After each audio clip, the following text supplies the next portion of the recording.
Welcome to A Drink of Wisdom with Jay Wise and Nathan Drinkard. I'm your host, Cody Ward. Thanks for spending some of your time with us tonight. What's going on, guys? Let's talk some sports, baby.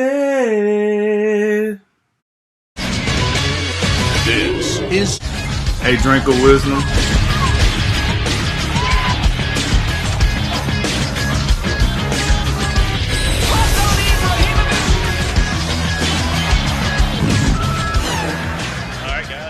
Off some rapid reaction, a lot of topics, a little bit of time. Let's go, Drink.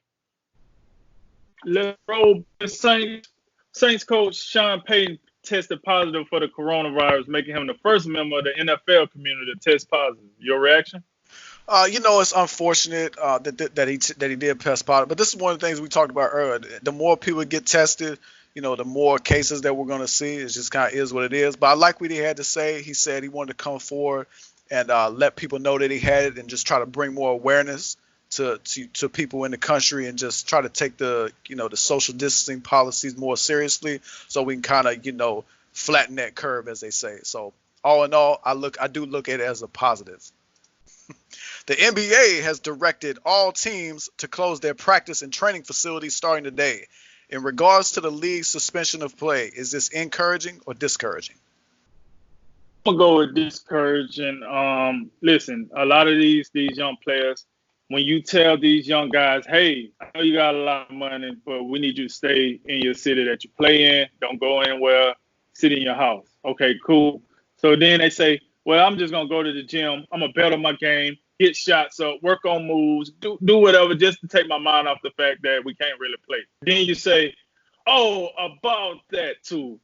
We kind of close the facilities to you. So, we're trying to minimize the risk of anything traveling around. So, yeah, I need you to be stuck in the house. Like my mom used to tell me this all the time growing up.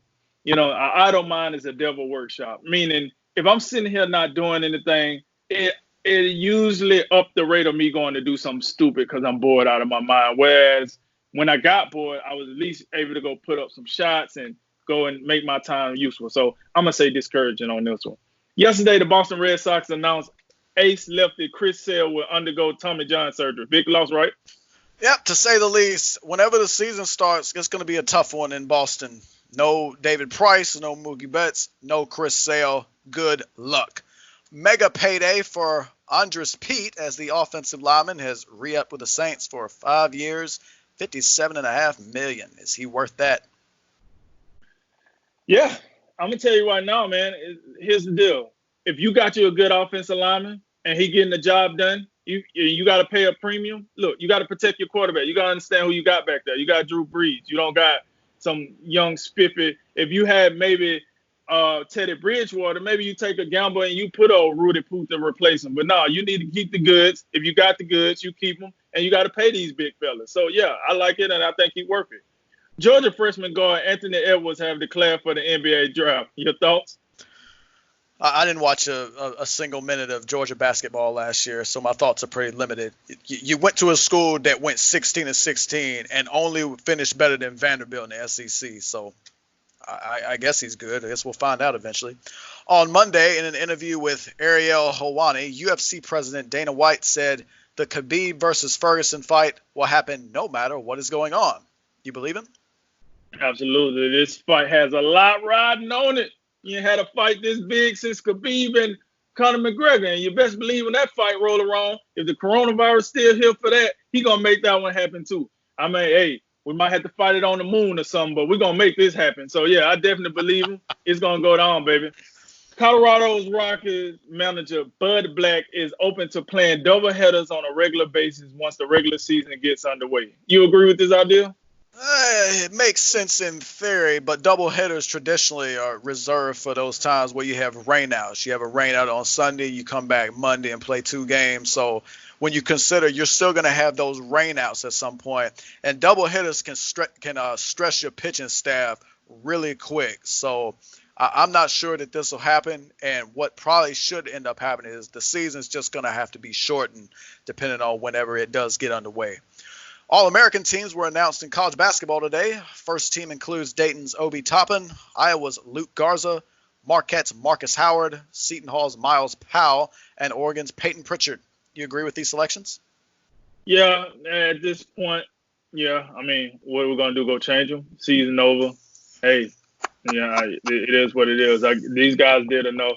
I mean, honestly, it just gave me like a pretty, like feel to it because I just felt like we didn't get to see everybody at max capacity because of what's going on. So it is what it is. The Steelers have signed tight end Eric Ebron to a 2-year, $12 million deal. Good move. Oh, you said, yeah, Jimmy Graham got 2 years, 16 mil, right? Yeah, this is a slam dunk. Look, if Jimmy Graham can get 16 mil, you can pay Ebron 12 mil. That's what all tight end deals will be judged on what Jimmy Graham got. So, yeah, slam dunk. Good job, Pittsburgh. Last one, on Tuesday, news surfaced that a trilogy fight between Canelo Alvarez and Triple G has been agreed upon. Do you see this fight being fought at 160 or 168 pounds? Yeah, they're still deciding where they want to fight, but it's very hard for me to see this fight getting fought at 168. I think the only reason 168 is a possibility because recently Canelo did fight at that weight. He won a title at that weight. But let's be real here. I think he just did that because, he'd be on the cherry picking tour, and he went and cherry picked him old softy up there and won the title and then gave it back and kept it rolling. And plus, the first 2 fights was at 160, so why would you change the third one? Do it at 160. All right, well, today's Drink of Wisdom. I'm Cody Ward. I'm Jay Wise. And I'm Nathan Drinker. And remember, make tomorrow better than today and make today better than yesterday. And you know what we're going to do. We're going to holler at you until next time. Baby!